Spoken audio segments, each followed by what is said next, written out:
Muy buenas noches a todos, bienvenidos a esta sesión que unos minutitos vamos a compartir junto con mi persona y pues voy a intentar ser lo más objetivo, lo más resumido posible, y lo que les pediría es una interacción entre mi persona y ustedes, por favor.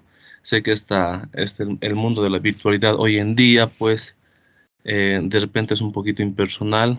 Las clases presenciales nunca van a ser reemplazadas, ¿no? Nunca van a ser lo mismo que lo que es una clase virtual, pero tenemos que aprender a vivir con esto. Voy a compartir la pantalla y ustedes me van a decir, me van a confirmar si ya pueden ver la misma, por favor. Me dicen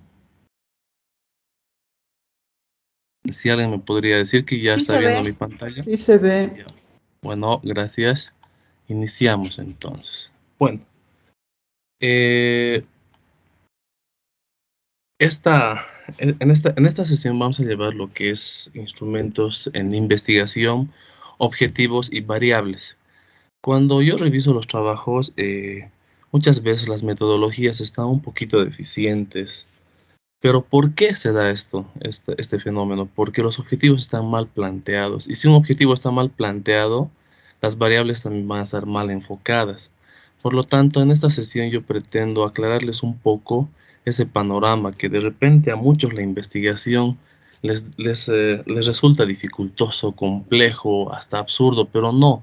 Hoy en día el perfil de un profesional en salud es ser investigador.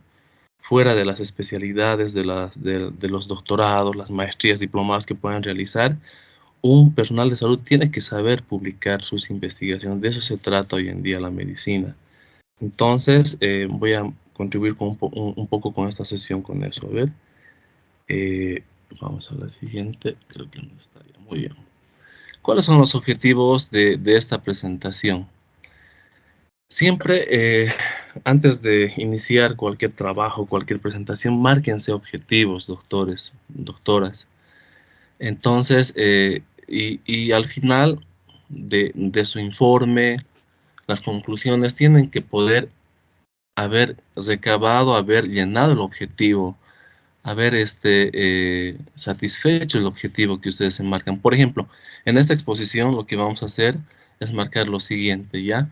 Vamos a identificar las partes más importantes de un expediente clínico para la recolección de los datos en una investigación. Yo les voy a enseñar qué partes uno tiene que aprovechar de un expediente clínico, ya sean los diferentes servicios, odontología, eh, medicina, eh, de repente enfermería, bioquímica, odontología. El segundo objetivo va a ser implementar en forma adecuada los objetivos de investigación con respecto a las encuestas, cuestionarios. Tenemos que saber usar, implementar en forma correcta los objetivos de investigación para poder emplear nuestras encuestas y cuestionarios. El tercer objetivo va a ser emplear en forma correcta el uso de los instrumentos de recolección de datos, ya sea las encuestas, cuestionarios, entrevistas. Cuarto, dominar el manejo y la formulación de los objetivos general y específicos. Y el último va a ser desarrollar en forma adecuada la operacionalización de las variables. Por lo tanto, antes de entrar en temática, yo quiero recordarles esto para no olvidar. La historia clínica es un conjunto de documentos escritos iconográficos generados durante cada proceso asistencial a la persona atendida. Eso es lo que dice la ley 3131 del ejercicio profesional médico, ¿no? Entonces, ustedes tienen que ver de que siempre en sus establecimientos de salud, así estemos rotando el internado, o de repente en alguna rotación prequirúrgica o pregradual, por ejemplo, tienen que ver de que el expediente clínico esté ordenado en forma correcta. Siempre nosotros vemos de que las, las, las, todo lo ordenado siempre nos va a nos va a facilitar a obtener más datos más rápidamente. Entonces la ley 3131 nos da estas guías, gráficas de temperatura, órdenes médicas, evolución, informes de laboratorio. Y lo que más nos interesa pues es la historia y el examen físico, donde yo les voy a enseñar qué es lo que debemos aprovechar. Nuevamente les cito la ley 3131 porque es una ley que pues está rigiendo justamente en la investigación. Pero para que no sea muy tediosa esta parte, les he marcado las partes más importantes del artículo 3, derechos del paciente. Todo paciente tiene derecho, por ejemplo, a la confidencialidad. Eso es importante. Al secreto médico. A reclamar y denunciar si considera que sus derechos humanos han sido vulnerados durante una atención médica. Respeto a su intimidad y, sobre todo, negarse a participar en investigaciones o enseñanzas de la medicina, salvo en situaciones que la ley establezca, digamos. Entonces, eso es importante tener en cuenta al momento de usar el expediente clínico. Recuerden que es un documento médico legal y el paciente, el usuario en este caso, es dueño de su historial clínico. Él puede pedir a simple, a simple petición oral su expediente clínico, inclusive el original. Entonces, si él cree que ha sido vulnerado alguno de sus derechos en alguna publicación, en alguna investigación, puede aplicar esta ley y este artículo. Por eso, siempre les recomiendo yo de que tengamos cuidado censurando el nombre y si es que, o sea, es lo mejor obtener el consentimiento informado para que este artículo también sea usado en nuestra investigación, ¿no? Para eso, por ejemplo, tenemos formatos de historia clínica. Eh, Perdón, no se ve mi... ya. ¿Pueden ver mi pantalla, perdón? Sí, se ve. Ya, muy bien. Los formatos de historia clínica son diversos en diferentes establecimientos, pero por ejemplo, un formato oficial que indica la ley 3131 también del expediente clínico, o más bien en la norma del manejo del expediente clínico, indica los datos sociodemográficos, ¿ya? Por ejemplo, acá quería marcar con mi puntero, pero no está marcando. Voy a ver si... Muy bien. A ver, mal está mi perdón. Tenemos datos como el apellido paterno, materno, nombres, fecha de ingreso. Esta es una historia clínica de emergencia, ¿ya? La fecha de nacimiento, la edad, entonces, son datos sociodemográficos que nos van a servir. Sexo, hoy en día, por ejemplo, ya no se nombra sexo, no se nombra género como en otros países. El estado civil, la ocupación, pueden recabar el carnet de identidad, la dirección completa, la procedencia, la residencia. Como este es un historial de servicio de emergencias, pues aquí recabamos la forma de ingreso del paciente, si es un accidente, algún incidente de importancia, los signos vitales, especificar un poquito el accidente, cómo entró el paciente, la escala de Glasgow y todo eso. Pero en esta parte lo que nos sirve es, por ejemplo, de que los datos sociodemográficos podamos usarlos porque va a ser parte de nuestro primer objetivo. En este formato también está la autorización, condiciones del egreso, el paciente, la alta voluntaria que puede exigir. Entonces, son documentos médicos legales, como les digo, que deben estar, digamos, acordes a la situación. Aquí tengo otro que es el registro de resucitación cardiopulmonar, que también conlleva datos sociodemográficos del paciente, los más urgentes, ¿no? Y partes, pues, del estado crítico que de repente el paciente tuvo que ser sometido a una RCP, ¿no? Entonces, todos estos cuadros son variables para nosotros que nos van a servir si nosotros queremos tomar en cuenta una investigación, de una observacional, en una experimental, por ejemplo. Acá tengo otro formato de listado de clínica de medicina interna de hospitalización que básicamente en el listado tiene lo mismo. Si se dan cuenta son datos estadísticos, tienen partes del examen físico, festivo motor, la parte que nos interesa, la impresión diagnóstica, la conducta. Recuerden que siempre la norma del manejo del expediente clínico indica que tiene que ser letra clara, tiene que detallarse todo lo que se hizo con el paciente, anotar horas y todas las actividades. Entonces, depende también de nosotros, del uso que le podamos dar al expediente clínico y de que estas variables nos puedan servir, pero asimismo existen criterios de exclusión e inclusión, solamente que ya lo han llevado, donde yo puedo depurar historias mal llenadas, incompletas, cosa de que no puedan sesgar mi estudio, ¿no? Aquí tengo una historia de ginecobstetricia que básicamente es lo mismo. Ahí están los datos sociodemográficos, está la parte de ginecobstetricia, que lo caracteriza. Ahí están menarca, pubarca, telarca, axilar, que son datos que los médicos pues conocemos, ¿no? Igual de pediatría, acá tenemos los datos sociodemográficos que son los que más nos interesan y los antecedentes perinatales. Ya, aquí están los antecedentes inmunológicos, el examen físico, datos de antropometría, o sea, tenemos muchas, o sea, infinidad de variables que podemos usar de la historia clínica, del expediente clínico. Igualmente en odontología, pues se tiene la historia clínica con las variables, aquí están, son solamente fotografías, eso no puede obtener un formato, pero son guías nada más, pero es para mostrarles que tenemos datos sociodemográficos y variables de las cuales podemos sacar instrumentos para nuestro estudio. Eh, bueno, ahora, ¿cuál es el método que yo voy a utilizar para aprovechar este tipo de datos para la investigación? Aquí tenemos la encuesta. La encuesta como tal es una observación en la cual el investigador pues usa para recolectar los datos investigativos. Pero para hacer la encuesta y mediante la observación tiene que elaborar un cuestionario. En el cuestionario debe discernir el problema de investigación, tanto los objetivos, el general como los específicos, delimitar sus variables, debe ser dirigido a los usuarios, a los clientes. Yo les aconsejo hacer entre 10 y 20 preguntas, pero siempre que sean estratégicas, tienen que ser fáciles, de fáciles respuestas para evitar distintas interpretaciones. Si las necesidades ameritan, pueden realizar preguntas abiertas solo si es que se necesita, por ejemplo, en monografías, cuando van a hacer alguna revisión bibliográfica, pueden utilizar un cuestionario y hacer preguntas abiertas. ¿Dónde realizar la encuesta? Hoy en día, bueno, es mucho más fácil. Lo pueden hacer en herramientas digitales, por ejemplo, el formulario Google, que es el más utilizado, y diferentes motores digitales, pues.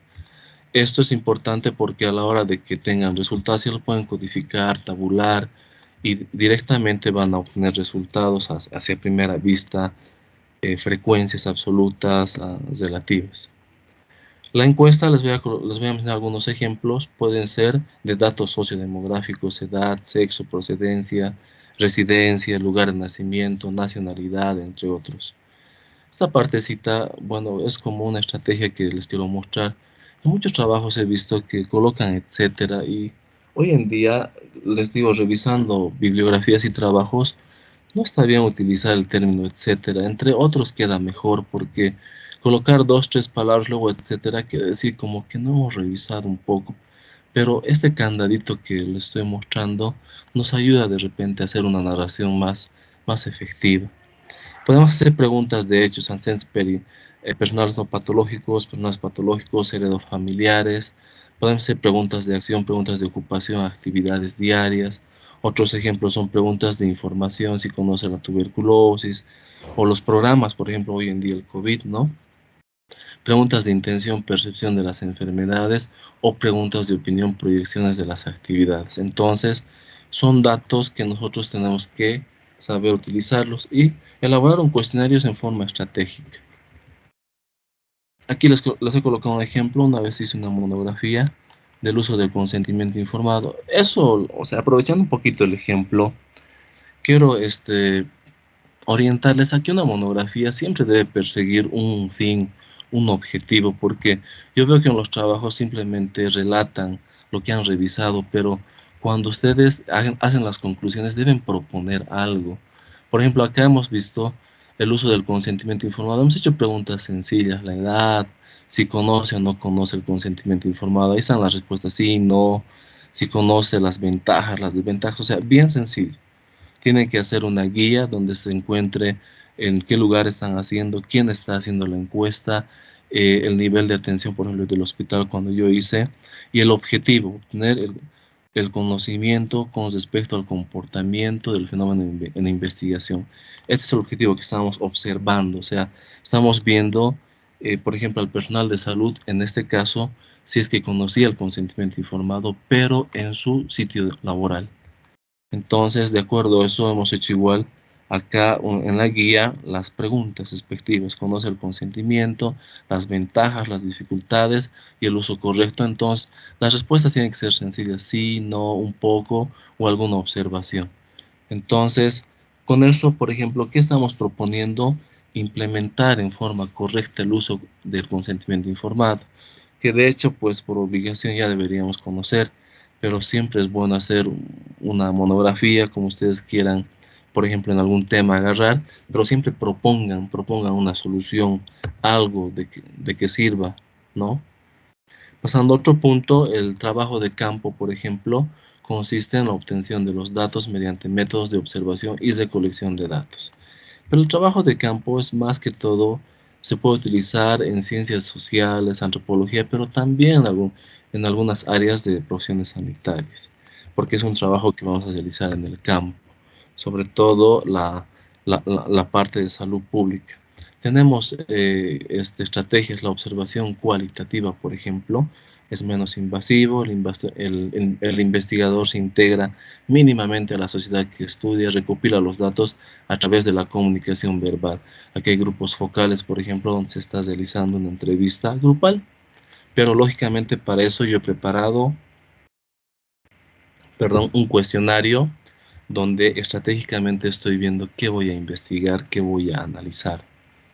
Hay también el estudio etnográfico, donde de elementos directamente observacionales, actuaciones, comportamientos. Ahí el investigador, por ejemplo, debe tener un conocimiento previo profundo de lo que está investigando y ya debe inviscuirse en el campo, con la sociedad aquí, como les muestro en la figura, ¿no? Entonces, esto es más que nada para ciencias sociales, pero para nosotros siempre es importante crear grupos focales si es que vamos a hacer una investigación cualitativa, previamente un cuestionario. Otros métodos del trabajo de campo es el método comparativo, es decir, una forma de permitir comparación sistemática de información y datos procedentes de múltiples fuentes y hacer un enfoque basado en probar múltiples hipótesis sobre los diversos temas. Entonces, hay que comparar. Por ejemplo, cuando yo veo en los trabajos las hipótesis, no sé por qué las hacen tan extensas. Tienen que ser una hipótesis, tiene que ser alternativa y nula. La alternativa siempre va a decir lo que yo creo que estoy investigando. Yo creo que ellos conocen y mi hipótesis nula va a ser yo creo que ellos no conocen así. Entonces tiene que ser antagónica. El método de la encuesta. Los participantes pueden responder a las encuestas mediante cuestionarios elaborados previamente con el objetivo, lo que ya les había mostrado, ¿no? Entonces, también en el trabajo de campo está el método de los estudios de casos. Entonces, ¿qué es un estudio de caso? Siempre es importante porque cuando me preguntan, doctor, voy a hacer, por ejemplo, hay un trabajo que me han presentado recientemente sobre leishmania. Leishmania es un tema muy común, no es frecuente, o sea, no es raro. Entonces, debe reunir esto, un estudio de caso. Debe ser que implique una indagación en la profundidad de un grupo de estudios o individuos para realizar fenómenos poco frecuentes y desarrollar hipótesis comprobables. Entonces, la descripción de los individuos atípicos puede llevar por qué el estudio de caso no es buen estudio, por qué muchas veces puede tener una validez externa muy poco favorable, ¿no? Por eso es que tiene que ser raro el caso y tiene que debatirse con la bibliografía existente sobre esos casos. Como es raro, pues va a ser poca la bibliografía. Entonces, un poquito orientándoles en esta parte, siempre que van a hacer un estudio de caso, vean de que sea un fenómeno poco frecuente, raro, relevante, pero no hagan temas conocidos, comunes, porque en la validez externa, pues es donde nos puede ir mal. La entrevista, pues, forma parte de la encuesta y si uno quiere profundizar, debe hacer la entrevista, que es el diálogo entre dos personas, un entrevistador, un entrevistado, con el fin de obtener información. El entrevistado tiene que proceder de la comunidad y que reúne interés para el investigador y para transmitir los datos. El entrevistador es quien dirige la entrevista, tiene dominio del tema, usa estrategias para recolectar los datos necesarios. ¿Cuáles son las funciones? Obtener y facilitar la recolección de datos, influir en la conducta de las personas, puede utilizar herramientas como grabadoras, libretas de campo, cámaras, pero estos siempre deben pedir permiso que van a usar, que van a hacer el uso de una grabadora o van a tomar apuntes directos, ¿no? Es lo que tiene que ser la entrevista. Tiene ventajas y desventajas. Las ventajas es si obtiene datos relevantes en tiempo real. Es superior a la encuesta por la interacción, porque tú puedes ver las respuestas. No es como un formulario Google donde no sabemos si realmente ha respondido la persona, ¿no? En la entrevista tú estás cara a cara con la persona que quieres entrevistar y estás viendo hasta el tono, sus gestos, sus énfasis cuando responde, ¿no? Mucho hacia la expresión, por ejemplo, en una entrevista. Pero ¿cuáles son las desventajas? Puede haber limitaciones verbales y de expresión. En algunas personas, pues les entrevistas, ven el micrófono, ven que les va a hacer preguntas y se ponen nerviosos y no responden con, digamos, con el conocimiento que podrían tener. Hay dificultad para nivelar el peso de las respuestas por problemas de elocuencia, por ejemplo, pánico escénico de muchas personas. Cuando se inhiben ante el entrevistador, muchas veces las respuestas son cortas, son monosílabas, sí, no, nada más no dicen, ¿no? Y puede existir algún grado de rechazo en algunos temas considerados por ellos prejuiciosos. Esas son las desventajas de la entrevista, pero junto con la encuesta, pues es importante hacer la entrevista, sobre todo a las autoridades, a las MAES en el hospital, para tener siempre una triangulación de los datos. Tipos de entrevistas son testimoniales, laborales, cuestionarios, encuestas de investigación, de profundidad, percepción laboral, enfocada, dirigida a situaciones concretas, hay a los grupos focales. ¿Cuáles son los puntos estratégicos de las entrevistas? El abordaje debe ser gradual al entrevistado. Tú tienes que ir de a poco, del 1 al 10, no puedes ir del 7 al 10 directamente. Tienes que siempre abordarle en forma, no sé, que adquiera confianza y que te pueda responder con la mayor sinceridad. Vaya creando un ambiente cálido de cordialidad y confianza. Sé que muchas personas en el ambiente laboral les falta el tiempo y ustedes díganle, y yo sé que está muy ocupado, son 5 preguntas muy sencillas que quiero que me las responda en 5 minutos. Si es que se puede, no le va a quitar más tiempo. Siempre establezcan un ambiente cálido, ¿no? Es importante que cuando se está adquiriendo buena confianza no interrumpan las respuestas.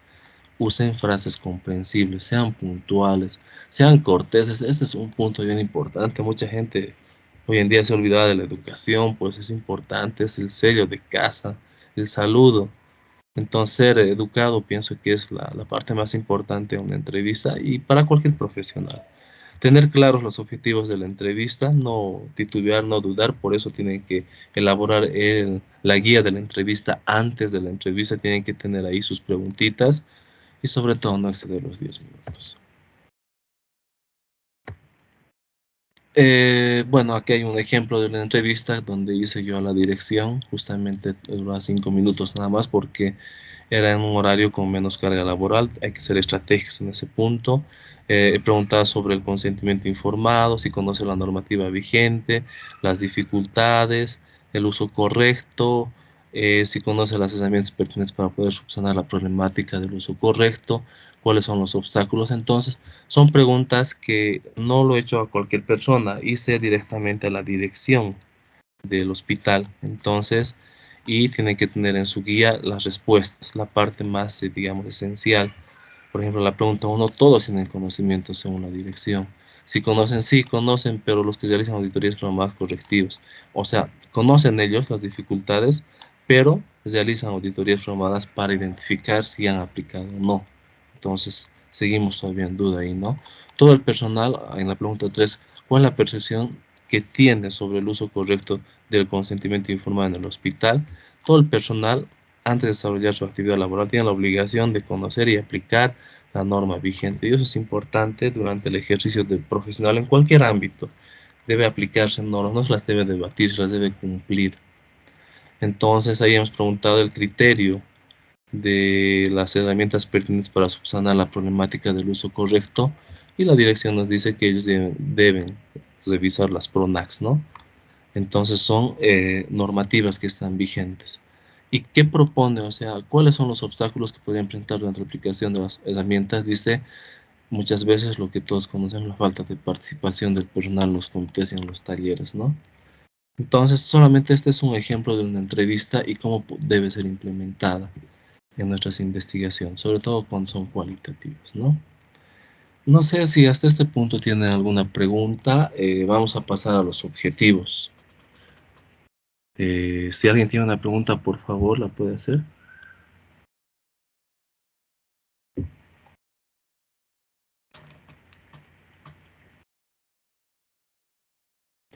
Bueno, entonces vamos a continuar con los objetivos. Espero que la primera parte ya está clara. No es muy difícil, es solamente poner en práctica. La formulación del objetivo general, esto es importante porque muchas veces yo reviso los trabajos y el título, la pregunta del problema en el planteamiento, la pregunta de la investigación, digo, y el objetivo general tienen que tener similitud. Por lo tanto, por ejemplo, si bien el título puede tener hasta 20 palabras y en algunas revistas inclusive 15 nada más, pueden ustedes complementar en la pregunta de la investigación y en el objetivo todas las variables que ustedes consideren necesarias para explicar el problema. Entonces, ¿cómo se plantea un objetivo general? Debemos hacer las siguientes preguntas. ¿Qué queremos hacer? ¿Qué queremos investigar? ¿Qué queremos, qué queremos que el público se entere con nuestra investigación? Para eso debemos utilizar verbos infinitivos alcanzables que busquen generar conocimiento, ¿ya? Eso es importante porque a veces se utilizan o desarrollan verbos que no se entiende directamente. Entonces, el objetivo y el título pueden ir cambiando durante la investigación, no están escritos en piedra, por lo tanto, no se preocupen si va cambiando durante las revisiones el objetivo. Entonces, sobre qué vamos a investigar respecto a que el motivo del estudio tiene que tener el verbo, el motivo del estudio y la finalidad de la investigación. ¿Para qué realizamos la investigación? Y en los cuadritos les he colocado, por ejemplo, una investigación que hicimos en un centro de adultos mayores, donde hemos colocado caracterizar la efectividad pronóstica diagnóstica de una valoración geriátrica integral frente a una valoración geriátrica habitual y su influencia en la detección precoz de un adulto mayor crítico. Y colocamos todas las referencias. Miren, en el objetivo general estoy colocando toda la referencia espacial y temporal. En cambio, en mi título seguramente voy a colocar solamente hasta acá, ¿no? Hasta que me alcance 20 palabras. Pero en el objetivo general sí deben completar. Pero, entonces, es importante también, aprovechando un poquito este ejemplo, que coloquen en los informes abreviaciones. Pero estas abreviaciones tienen que, después del índice, tienen que ser aclarados para que durante todo el informe yo pueda utilizar las abreviaciones que vaya a usar en todo el documento, ¿ya? Y no sea extensivo. Entonces es importante, por eso aquí he colocado yo ya abreviaciones que han sido aclaradas después del índice, ¿no? Entonces esta parte del objetivo general se une la parte del verbo, la parte del motivo del estudio y la finalidad de la investigación, la detección precoz de un adulto mayor crítico a través de la valoración geriátrica integral frente a una valoración geriátrica habitual. Entonces, aquí les coloco otro ejemplo, el que les había nombrado la licenciada Paula Antesana. Es en las vacunas que hemos utilizado este objetivo general, evaluar la efectividad de la vacunación anti-COVID-19 en pacientes hospitalizados del área COVID del Hospital Ben Sánchez de Quillacollo entre marzo de 2021 y marzo de 2022. Entonces, aquí estamos evaluando la efectividad de la vacuna en los pacientes, ¿no? Entonces, ese es el objetivo general que deben ustedes siempre perseguir. Nuevamente les digo, puede cambiar y eso no debe preocuparles, no debe estresarles. El título, el objetivo general, inclusive la pregunta durante una revisión puede cambiar, pero no con la finalidad digamos, poner obstáculos a su investigación, al contrario, de que sea más efectiva, más entendible, para eso es. Bueno, en la formulación, el verbo, de acuerdo al tiempo de investigación que se realizarán, puede ser aplicativo, predictivo, explicativo. Ahí utilizamos estos verbos como caracterizar, evaluar, determinar. Si quieren relacionar, pueden colocar relacionar, comparar, diferenciar. Si quieren describir o explorar, describir, identificar, conocer, indicar. Esos son los ejemplos que les puedo dar, digamos, de los verbos que vamos a utilizar en los objetivos. El problema de los objetivos, seguimos. La formulación del objetivo. Ahora sí pasamos a los objetivos específicos. Hay dos reglas de oro, por eso he colocado esta imagen, que debe ayudarnos a llegar al objetivo general. Entonces, ¿cuál es la primera regla? Debe ayudar a llegar al objetivo general. Consecuencia lógica. Deben colocar verbos o objetivos, o más bien objetivos específicos que sean alcanzables. El verbo debe obedecer al resultado que uno quiere obtener, a la discusión, a la conclusión y en algunos casos a la recomendación. Entonces, por eso yo les recomiendo en los objetivos específicos, si yo tengo tres, bueno, en general se hace 3 a 5. Cuando son más de 5 quiere decir que el investigador no ha tenido un buen enfoque de su problema. Por lo tanto, yo quedaría, por ejemplo, satisfecho con tres objetivos bien establecidos. Cuando ustedes tienen tres objetivos, la parte de la discusión, la conclusión y hasta la recomendación y los resultados tienen que estar en ese orden para que no se salgan del enfoque. Es importante eso porque a veces veo los informes y hay tres objetivos específicos y conclusiones, como 10 conclusiones ahí. Entonces, tenemos que poder nosotros asociar estas conclusiones de acuerdo a los objetivos específicos. Y si es que lo prefieren, pueden colocar de acuerdo o con respecto al objetivo sociodemográfico, se obtuvo el siguiente resultado, se concluyó lo siguiente, se recomienda lo siguiente, así. Entonces, forma más ordenada y clara es mucho mejor. Seguimos en el problema de los objetivos. De acuerdo al tipo de investigación, hay objetivos de memoria, ahí tenemos describir, señalar, formular, objetivos de comprensión, determinar, interpretar, demostrar, calcular, objetivos de aplicación, relacionar, diagnosticar, inferir, objetivos de recepción, percibir, poseer, aceptar, objetivos de respuesta, responder, evaluar, valorar, objetivos de valoración, diferenciar, rechazar, proponer. Entonces son ejemplos que les he colocado en esta exposición, esta ponencia sobre los verbos que pueden utilizar. Bueno, bueno, en esta diapositiva les he colocado los ejemplos, tanto del objetivo general como de los específicos, para que vean la secuencia. Nuevamente tomamos el ejemplo de los adultos mayores de Caramarca. Vamos a colocar caracterizar la efectividad pronóstica diagnóstica de una valoración geriátrica integral frente a una valoración geriátrica habitual y su influencia en la detección precoz. Ya, ¿cómo yo puedo llegar a este objetivo? Mediante los específicos. Entonces, lo que yo siempre les pido a ustedes, doctoras, doctores, los que están participando, es que el primer objetivo sea sociodemográfico. ¿Pero por qué siempre les exijo eso? Porque los primeros resultados de frecuencias relativas y absolutas van a dar estos datos. Un Excel me va a decir cuántos varones, cuántas mujeres, de cuántas edades, de dónde proceden, y van a tener ya un objetivo ahí resuelto. Van a tener ya un avance de su investigación, de su informe. Por eso es que les digo, por favor, coloquen datos sociodemográficos como primer objetivo. Y no es una repetición que les hago, es simplemente para que la información ya inicial de los resultados sea evidente, sean datos, o sea, los lectores vean a qué tipo de población han estudiado. Pero para eso tiene que estar descrito. Mira, aquí yo estoy colocando los ancianos críticos, pero tengo que identificar cuáles eran los datos sociodemográficos de esta mi población. Luego he colocado evaluar las escalas empleadas de una valoración geriátrica integral en los objetos de estudio. Entonces aquí está esa variable, más bien esa variable, claro, pero para demostrar que esta es efectiva, ay, perdón, me he salido. Para demostrar que esta es efectiva, tengo que evaluar las escalas aquí. Entonces, esto me está ayudando a poder ver la efectividad, a caracterizar la efectividad. Con este segundo objetivo, yo estoy logrando llegar a este punto.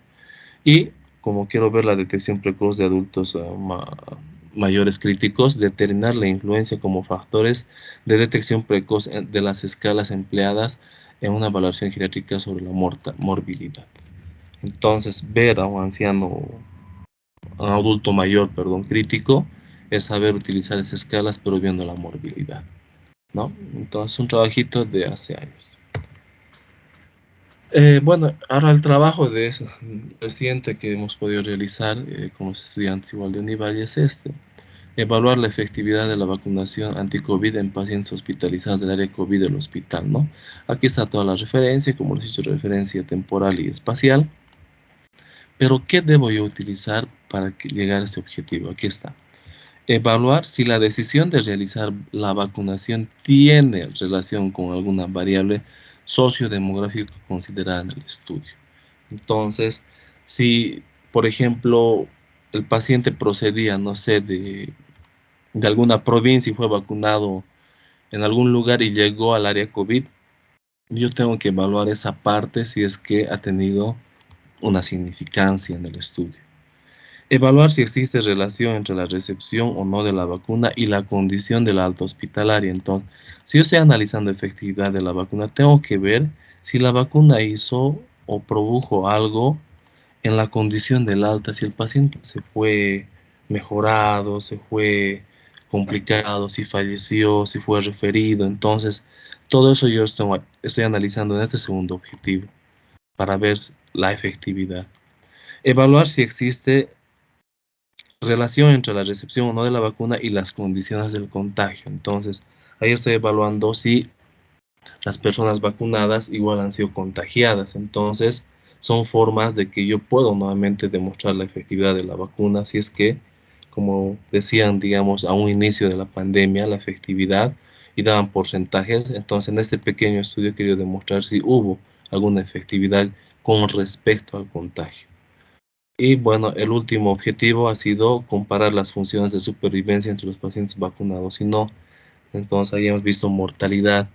Y bueno, adelantándolos un poquito, en las conclusiones hemos obtenido de que ser hombre y estar vacunado era un factor de protección porque de la población que yo he estudiado, las mujeres vacunadas son las que más han fallecido. Entonces, todo eso, miren, a partir de un objetivo general y específicos podemos explicar describiendo nuestros resultados. Aquí otro ejemplo de otro trabajo. Aquí colocamos el objetivo general: identificar y analizar. Podemos unir dos verbos. Identificar y analizar los factores que influyen en el grado de satisfacción identificada por los usuarios internos del Servicio de Cirugía General del Hospital Manuel Asensio Villarroel en la gestión 2017. Estamos viendo la satisfacción de los usuarios internos. Los objetivos específicos, las características epidemiológicas de los sujetos en estudio. Sociodemográficas, que es lo mismo, ¿no? Determinar el grado de satisfacción. Entonces, ¿qué estoy investigando con esto? El grado de satisfacción nada más. Y analizar los factores que influyen en el grado de satisfacción. Estoy analizando por qué ha sido satisfactorio o por qué no. Entonces, aquí tres simples objetivos pueden ayudarme a llegar a identificar y analizar los factores. Entonces, así es como tienen que entablarse los objetivos. Hasta este punto, ¿alguien tiene alguna pregunta? Estamos pasando ya a la última parte de esta sesión. No les quiero cansar. Sé que muchas veces, como les digo, la parte de investigación no les gusta a muchas personas, pero como les digo, tenemos que adquirir el perfil, es muy importante. Bueno, como no hay preguntas, vamos a pasar a la operacionalización de las variables. La operacionalización de las variables es importante porque es un cuadro resumen, donde yo estoy viendo así, si quieren, desde una vista panorámica, mis variables, cómo las he definido conceptualmente, la definición operacional, las dimensiones, los indicadores, la unidad de medida, técnicas e instrumentos. Cada una de estas casillas las vamos a analizar una por una. Entonces, por ejemplo, las casillas de las variables, que es la más importante igual para mí porque me sirve para identificar y ordenar mis variables. Aquí vamos a colocar definiciones conceptuales y operacionales. ¿Qué es una variable? Es un atributo medible que cambia a lo largo de un experimento comprobando los resultados, ¿no? Entonces tenemos que saber clasificar a las variables. Las variables según su operatividad pueden ser cualitativas y cuantitativas. Las cualitativas pueden ser dicotómicas cuando tienen dos respuestas, sí, no, o politómicas cuando son múltiples opciones de respuesta de una variable. Las variables cuantitativas pueden ser numéricas discretas cuando no tienen decimales y continuas cuando tienen decimales, ¿ya? Es importante que en la casilla de la definición conceptual siempre coloquen la cita Vancouver, ¿ya? Pero ¿y para qué les exijo esta parte cuando reviso los trabajos? Para que su bibliografía incremente. Ustedes colocan la definición de una variable aquí, por ejemplo, les voy a mostrar ahorita unos ejemplos. Aquí coloquen la definición conceptual con su cita, verificable con URL o DOI. Entonces tienen que saber también discriminar. Seguramente en una sesión van a llevar cómo hacer la búsqueda digital, ¿no ve? En la definición operacional tienen que colocar cómo van a emplear en la investigación. Las dimensiones van a ser la magnitud de que determina el tamaño de la variable. Seguimos con la casilla de las variables. Entonces, seguimos clasificando, no nos olvidemos que es un atributo medible que cambia a lo largo del experimento comprobando los resultados. Según su relación puede ser dependientes o independientes. Eso es bien importante porque las dependientes son el efecto, las independientes son la causa. Y para ayudarles un poquito en el análisis de sus figuras, de sus gráficos, por ejemplo, en la escala X siempre están las variables dependientes y en las independientes se encuentra en la escala Y. Eso es importante al momento de ver, por ejemplo, una investigación. A veces nos muestran estas escalas X y Y no sabemos. Entonces, esa es la parte de ayuda que les puedo dar. Dependiente es el efecto, independiente es la causa. Dependiente es X y independiente es Y. Hay variables intervinientes que cambian el efecto. Puede ser, por ejemplo, en la efectividad de la valoración geriátrica integral, puedo ver el perfil del personal que emplea la escala, que ha intervenido para que mi escala no sirva. Y yo tengo que identificar en el trabajo porque me va a ayudar a ver a que, por ejemplo, un par evaluador vea de que tuve un sesgo debido a esto. ¿No? No es que mi escala esté mal, lo que pasa es que el perfil del profesional que han empleado era lo malo. Entonces es una variable interviniente. Y una extraña puede ser que se considera, por ejemplo, de que no va a causar alguna alteración en mis resultados. Puede ser el género, la procedencia, en algunos ejemplos, ¿no? Por ejemplo, pero no en el de vacunas en el que les he mostrado porque el género sí tuvo nomás su significancia. Perdón, voy a volver a la anterior porque me faltaba explicarles esta parte. También según la escala puede ser nominal porque va a otorgar un orden cuantitativo, por ejemplo un código postal. Cuando nominas nada más, ¿no ve? Puede ser, por ejemplo, el paciente, digamos, tuvo una vacuna, digamos, Sputnik. Sí, no, esa es una nominal para mí. Sí y no, así. Ordinal para otorgar un orden de los valores, niveles de satisfacción de un cliente. Sí, cuando tienen valores, categorías, esa es la ordinal. El intervalo poco, no se usa con mucha frecuencia, pero si lo usan, conlleva a colocar números de hijos, fórmula obstétrica más complicado, ¿no? Y mucho más es la razón por qué otorgan valores exactos de cero a los salarios del personal. Por ejemplo, en investigaciones cuantitativas. Es importante que esta parte de las variables ustedes coloquen en cuadritos. ¿Para qué?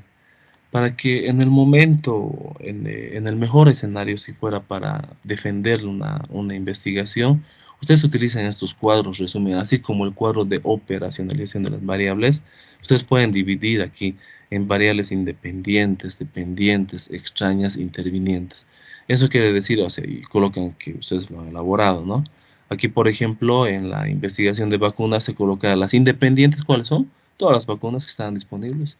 Sputnik, Sinopharm, AstraZeneca, Johnson, Pfizer, ¿no? Las variables dependientes, o sea, de estas vacunas, ¿quiénes van a depender? La estancia hospitalaria. A ver, los vacunados, ¿cuánto tiempo se quedaban en el hospital y en cuánto tiempo se iban con la vacuna de Sinopharm, con la vacuna de Sputnik, así? Entonces son variables que tú estás clasificando en un cuadro. Las extrañas, pues sería la procedencia, porque la procedencia no ha hecho que sea diferente el resultado de la instancia hospitalaria. Y las intervinientes, sí, hay las enfermedades de base, la edad, el género que han intervenido en la efectividad de la vacuna. Entonces, es importante que estos cuadritos sean bien, bien claros y nos ayuden a explicar la investigación.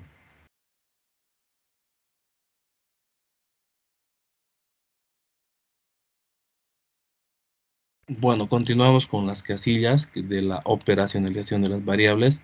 Ahí está la parte del indicador, que es un instrumento que provee información determinada de una condición. Por ejemplo, un indicador, tasa de incidencia, tasa de prevalencia. Unidad de medida es una cantidad estandarizada de una determinada magnitud.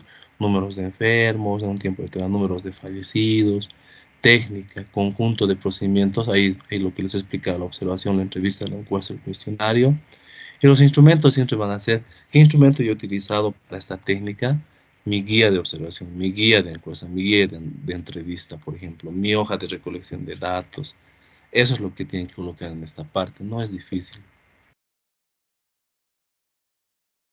Para que sea más entendible, aquí tenemos un ejemplo, por ejemplo. Adulto mayor, esta es mi variable.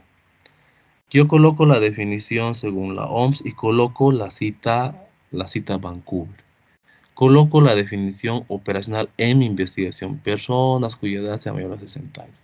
Las dimensiones son los años, los indicadores la edad en años, la unidad de medida es años.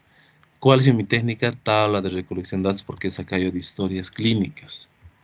Y tenía yo una guía de observación que tienen que colocar siempre en los anexos.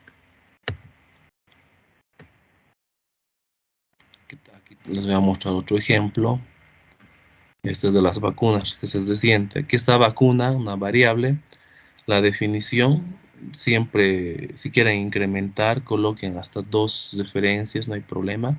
Eso les va a ayudar a incrementar sus referencias bibliográficas. A veces yo les pido que por lo menos sean 20, ¿no? Y con esto van a poder facilitarles esta parte. Aquí coloco productos que se inocularon a pacientes contra el COVID. Dimensiones vacunados, no vacunados. Indicadores número de vacunados, número de no vacunados. Eso. Unidad de medida, número de vacunados en un determinado tiempo. Técnica, observación y mi guía de observación, que es la hoja de la evaluación del fenómeno. Aquí está otra, que es la comorbilidad. Hacen la definición conceptual. Aquí coloco para qué me va a servir condiciones patológicas sobreagregadas de pacientes de existencia previa en los pacientes que enfermaron COVID.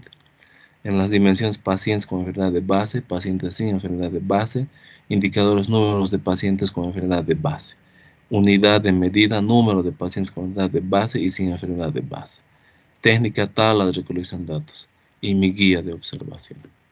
No es difícil. Este cuadrito les pido, pero a veces creo que no.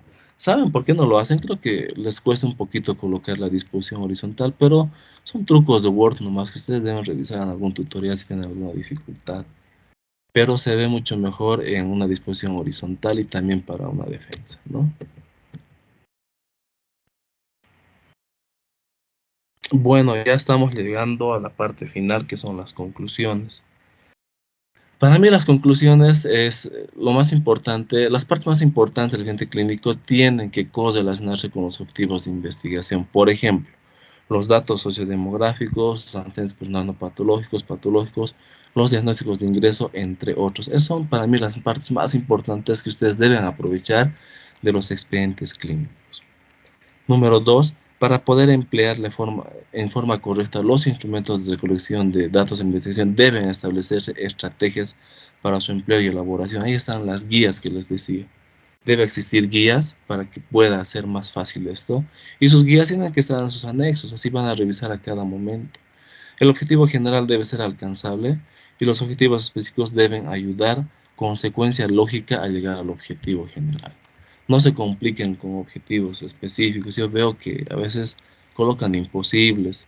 determinar la biodisponibilidad de no sé qué droga me colocaron. Y yo les dije, pero ¿y cómo se va a determinar? O tiene laboratorios disponibles, porque conlleva a un gasto también esto, ¿no? Entonces, hay que pensar un poquito al momento de colocar los objetivos específicos.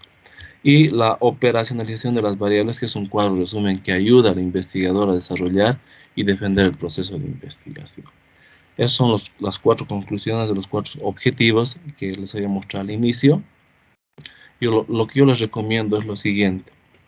Cuando ustedes hagan un tema de investigación, tengan pendiente de que van a socializar sus resultados a un sistema de salud. No lo van a escribir por escribir, van a socializar. Tengan presentes, van a ayudar al conocimiento, van a informar a las autoridades académicas de Univalle. No va a ser para acumular, para coleccionar sus informes. Siempre nos sirve a los investigadores revisar sus trabajos. Nos llena de conocimiento todo lo que investigan. Pero con ese fin ustedes tienen que realizar. Tienen que visualizar su investigación con aplicabilidad de los resultados. Siempre, si van a hacer una monografía, propongan un flujograma. Si van a revisar lo actual, no sé, de membrana hialina, no sé, por así decirlo, hagan un flujograma que ustedes, salga de ustedes, sobre la base de haber revisado investigaciones al respecto actualizadas. Y lo principal, divulgar los resultados de la investigación en eventos, publicaciones, jornadas académicas y en revistas indexadas, que es lo que perseguimos todos al final. ¿Ya?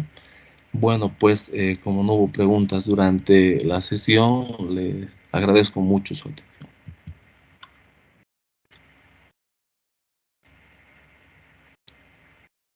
Licenciada Paola, se encuentra en la sala. Sí, sí, doctor. Creo que no tenemos más preguntas. No hubo de hecho ni una. Sí, sí. Muchísimas gracias de veras, pues por seguir trabajando estas horas y por darnos una mano en este ciclo de cursos cortos en investigación. Sabe, hay una pregunta de Iván Mendoza. Iván, adelante. Gracias, muy buenas noches, licenciada Paula, estimado expositor, muy buena y clara la exposición, agradezco mucho. Tengo dos consultas. La primera es, ¿qué pasa si el proyecto de grado o el proceso de investigación está completamente dirigido y ya tiene establecidos sus beneficiarios y sus interesados? ¿Es necesario hacer un relevamiento, una confirmación, a establecer un ámbito de poblacional para hacer las encuestas o las entrevistas, o podemos arrancar de prerequisitos ya establecidos por los interesados? Esa es la primera pregunta, por favor.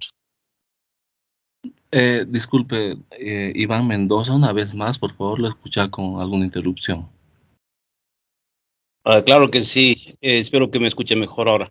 Le decía que, ¿qué pasa si un proyecto o una investigación científica parte de necesidades ya establecidas, específicas, donde los beneficiarios ya son reconocidos, están identificados? Entonces, ¿es necesario y obligatorio realizar el estudio poblacional, las encuestas, entrevistas, para reafirmar, o podemos partir ya de los hechos establecidos por los interesados para desarrollar el proyecto de investigación? Por ejemplo, cuando uno va a hacer un relevamiento de los datos, tiene que tener conocimiento previo. Y si es que ya existe, por ejemplo, como usted menciona, debería nomás poder revisarse y poder aplicar, o sea, con el objetivo de actualizar los datos, ¿no? Sin salirse. Por eso les mencionaba que las encuestas o los cuestionarios tienen que ser estratégicamente elaborados, ¿no? Lógicamente todo esto va a pasar por un protocolo y durante la revisión del protocolo de investigación se va a poder establecer estas dificultades y se va a recomendar cómo se podría subsanar. Si bien, o sea, hay mucha investigación ya realizada, siempre la actualización de los resultados de un tema siempre producen beneficio. No sé si es doctor. ¿En qué área está, perdón, doctor Iván? En el área de ingenierías. Ah, ya, muy bien. Entonces, bueno, mi fuerte no es la parte de ingenierías, pero cuando revisando otros trabajos tenemos que aprobar un protocolo, siempre revisando los antecedentes, ¿no? Eh, en la parte de introducción, por ejemplo, introductoria, uno debe establecer la problemática y los datos estadísticos, digamos, de una problemática que está pretendiendo investigar. Y en esta parte uno puede colocar candados, este ingeniero. Puede colocar de que con el objetivo de actualizar la información realizada por una investigación previa, así, se está realizando así. Entonces es un candado para actualizar la información. Entonces las estrategias de usted durante una entrevista, una encuesta, una observación pueden ser diferentes al enfoque de esa investigación. No sé si ha quedado clara la respuesta. Perfecto, sí. Lo que me acaba entonces de resumir es de que la pertinencia sí debe ser desarrollada durante la investigación.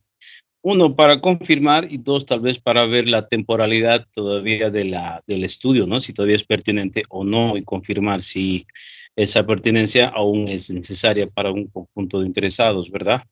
Exactamente, además la homologación de los resultados, ingeniero, porque muchos informes, como le digo, quedan en informes, pero siempre uno debe perseguir a que la investigación debe ser defendida, homologada y aplicada. Por eso los protocolos son revisados y aprobados.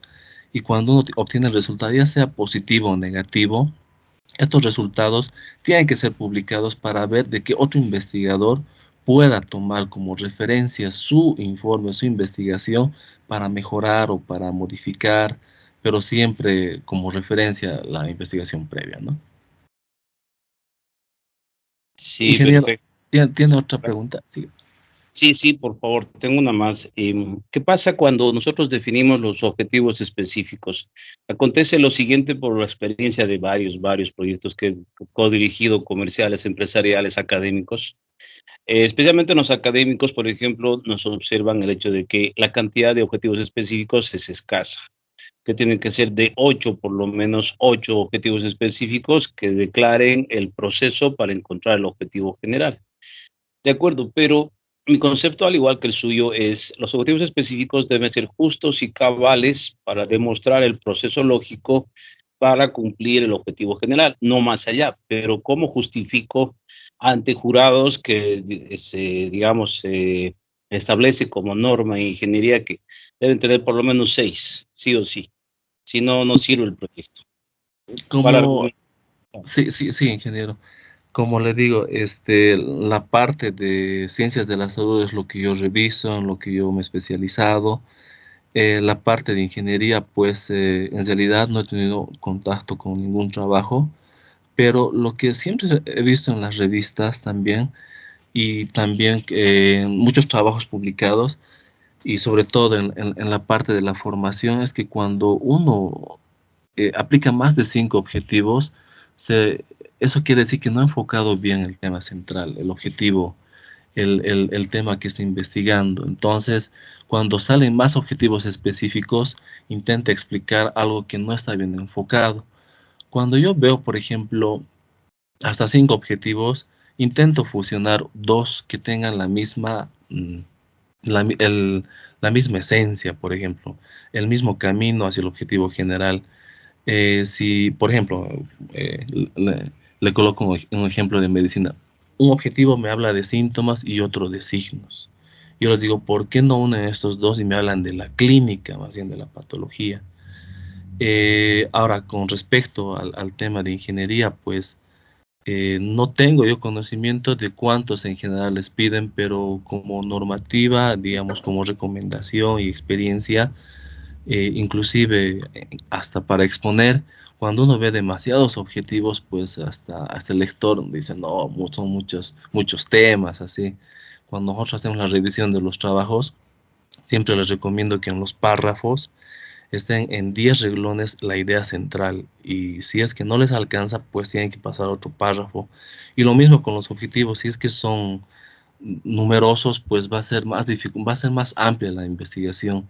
Tal vez colocarle en 2 fases o colocar una explicación de que los objetivos siguientes serán demostrados tal vez en una siguiente fase de la investigación.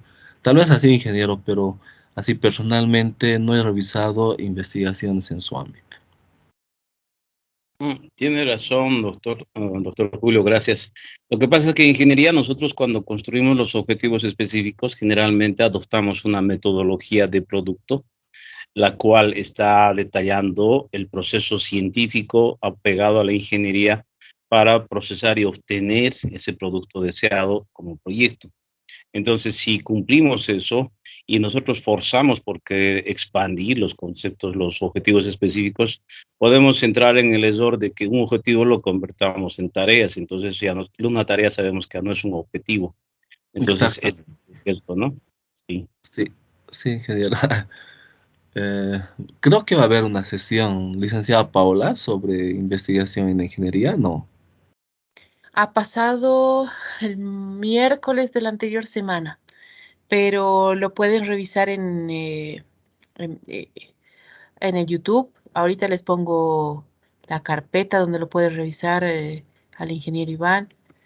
Em, pero creo que tampoco es que haya tratado exclusivamente sobre los objetivos, pero quizá hay que darle una revisadita. Estaba súper interesante la charla. Si yo me puedo meter, pues es que los objetivos de investigación específicos, como usted decía, tienen que ver con el logro del objetivo grande, ¿no? Y son los que son necesarios. Usualmente en las maestrías pedimos como mínimo 3 y ya más de 6 no es como aconsejable porque son demasiados de manejar, ¿no? Ahora depende de la investigación también, pero a las veces que yo he revisado documentos en posgrado, entre 3 a 6.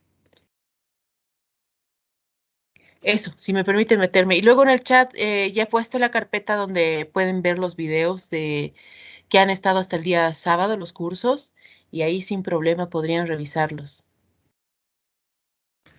Bueno, pues, licenciada Paula, muchas gracias. Gracias, ingeniero, muy interesantes preguntas, pues las voy a revisar, ¿eh?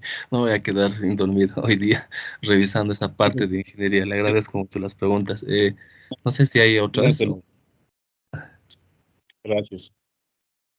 Am, Creo que nadie más. Les damos tiempo para si alguien se anima a hacer alguna consulta, alguna pregunta al doctor Orozco. Bien, creo que no hay más, doctor. Muchas gracias, doctor. Ha sido cortito, pero conciso y supremamente importante lo que usted nos ha enseñado hoy día. Y nada, cualquier consulta ustedes pueden encontrar al doctor Orozco en el segundo piso del bloque E. Está su oficina allí. Entonces, si tienen alguna pregunta, alguna consulta sobre sus trabajos de grado, sobre la investigación que estén realizando, por favor acérquense. Compartimos él y yo la misma oficina, entonces podemos sentarnos a charlar y a tomar un cafecito sobre investigación, cómo operacionalizar sus variables, cosas así, y tener una guía. No siempre la investigación se hace pues en la computadora, sentada frente a la computadora, sino es necesario siempre un diálogo y muchas veces interdisciplinar, como acabamos de ver entre el doctor Julio e Iván Mendoza, pues que son de áreas absolutamente diferentes, pero que empiezan a compartir cosas. Y esto en este momento para mí ha sido un momento súper especial en el que la interdisciplina empieza a funcionar. Muchísimas gracias, doctor, por darnos su tiempo, sus conocimientos.